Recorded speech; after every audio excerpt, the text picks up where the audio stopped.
Hey guys, Brickset here, and welcome to another city update. This won't really be an update, more so as just talking about something that I actually realized that I haven't covered in a video yet, and that is that I made things float. So yeah, coming over here on top of the Palace Cinema, you can see the new 2020 Destiny's Bounty, and it's floating.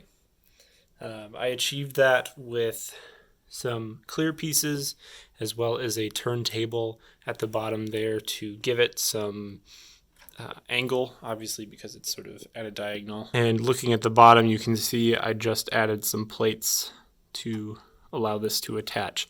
A difficult thing to do was actually finding the center of gravity on this thing. I think I kind of nailed it, although it does still seem to be a little bit back heavy. It's right behind the middle sliding piece right there. But yeah, on here I have a scared Lloyd and Wu and Zane and Kai.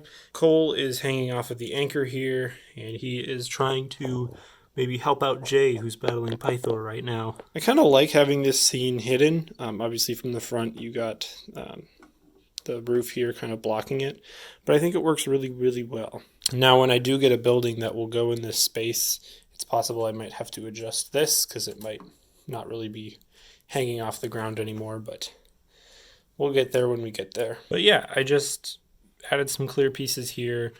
We have these 2x2 or 1x2x5 bricks, and then these, which are sort of the squared off windshields that are 4 wide, just to give it some extra height there. And I think it looks really, really good. On the subject of making things float, if you have any of these pieces, these work really well for smaller things, kind of hanging off of buildings. I have Kai here on his little skateboard thing. This is from a season 4 set, and I just sort of attach that there, and then there's a stud right here, just to help this attach onto Assembly Square a little bit better. And then these just give a lot of great options for angles. I have him sort of chasing Skylar, who is on another one, and Skylar's kind of hanging off of the table, which I kind of like.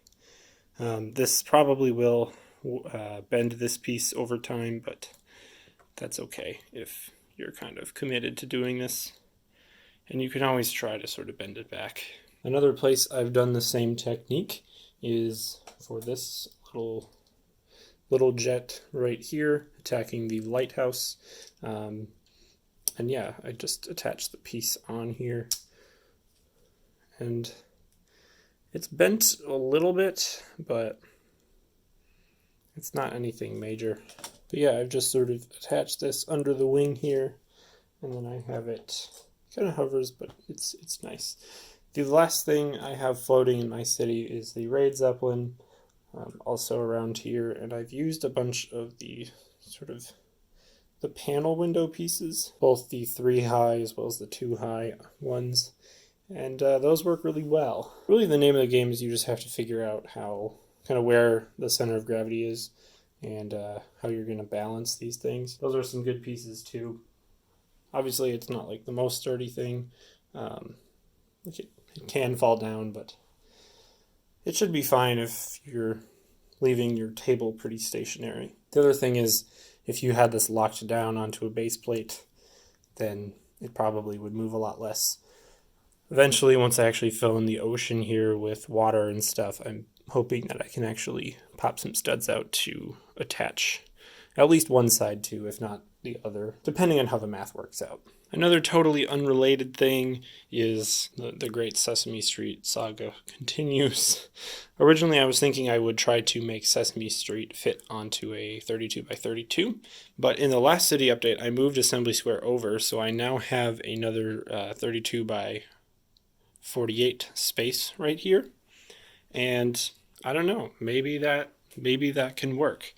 Obviously, the advantage of doing this is I could have the Sesame Street building kind of wherever, probably in this 32 space, and then Hooper's store can sort of occupy anywhere on this stretch, and it doesn't have to sort of be in front of Sesame Street at all, because there's enough room for it to kind of be completely next to it as opposed to in front of it. So that's another thing that we can play around with, but I think I might keep my original design just because I like how much more compact that will look, but I don't know. We'll play around with that in the near future. Yeah, that is going to do it for this video. If you like this and you're new, give it a like, subscribe, do all that fun stuff, and I will see you in the next one. Bye!